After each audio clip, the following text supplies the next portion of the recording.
লা হাওলা ওয়ালা কুওয়াতা ইল্লা বিল্লাহ 499 বার পড়লে কি হয় আপনি জানলে অবাক হবেন। লা হাওলা ওয়ালা কুওয়াতা ইল্লা বিল্লাহ এটি এমনই একটি পাওয়ারফুল দোয়া যে দোয়াটিকে বেহেশতের রত্ন ভাণ্ডার বলা হয়ে থাকে।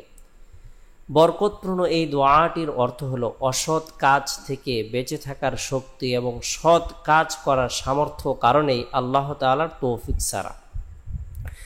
লা হাওলা ওয়ালা কুওয়াতা ইল্লা বিল্লাহ, যে ব্যক্তি আল্লাহ তাআলার প্রতি পরিপূর্ণ ভরসা রেখে, বিশ্বাস রেখে, ইয়াকিন রেখে আমল করবে, আল্লাহ তাআলার দরবারে যা কিছু কামনা করবে, যা কিছু বাসনা করবে, যা কিছু ইচ্ছা পোষণ করবে, আল্লাহ তাআলা তাই তাকে প্রদান করবে। সুবহানাল্লাহ।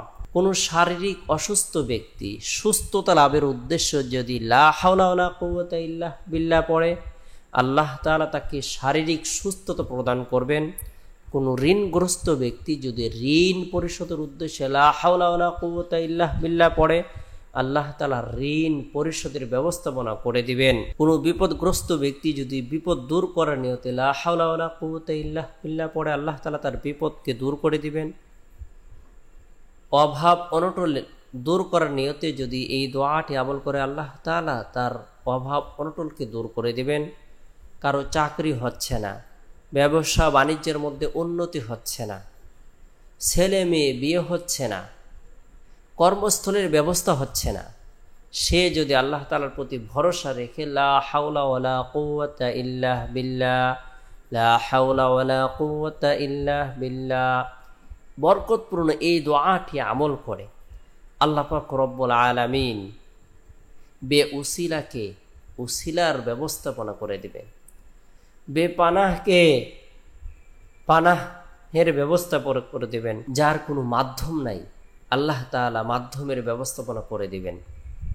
অর্থাৎ সুখে দুঃখে, বিপদে আপদে, অভাব অনটনে, দুঃখ কষ্টে সর্বদাই যদি লা হাওলা ওয়ালা কুওয়াতা ইল্লা বিল্লাহ আমল করা হয়, আল্লাহ তাআলা তার দুঃখ কষ্ট, চিন্তা, পেরেশানি, হতাশা, দুর্দশা সব কিছু দূর করে দেবেন, গায়েবী সাহায্য প্রদান করবেন। কারো সংসারের মধ্যে বরকত হচ্ছে না, অনেক পেরেশানির মধ্যে রয়েছে, সে যদি এই দোয়াটি আমল করে, সংসারের লোকজনদেরকে, ফ্যামিলির প্রত্যেকটা সদস্যকে এই দোয়াটি আমল করার ব্যাপারে উৎসাহ প্রদান করে, সলাতুল হাজত নামাজ আদায় করে দোয়া করে, আল্লাহ তাআলা সংসারের মধ্যে থেকে অভাব অনটনকে দূর করে দিবেন। ছেলে মেয়ে কথা শোনে না, সে যদি এই দোয়াটি আমল করে আর ছেলে মেয়ের জন্য দোয়া করে, আল্লাহ তাআলা ছেলে মেয়েকে আনুগত্যশীল করে দিবেন।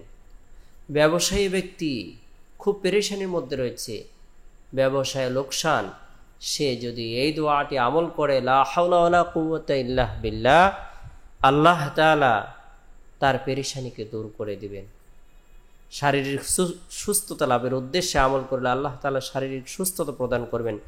চাকরির প্রত্যাশী ব্যক্তি যদি এই দোয়াটি আমল করে, আল্লাহ তাআলা চাকরির ব্যবস্থাপনা করে দিবেন। হাজারো সমস্যা সমাধানের জন্য এই দোয়াটি অনেক পাওয়ারফুল একটি দোয়া। এই দোয়াটিকে বেহেশতের রত্ন ভাণ্ডার বলা হয়ে থাকে। এই দোয়াটি নবীগণ আমল করেছেন, সুবহানাল্লাহ।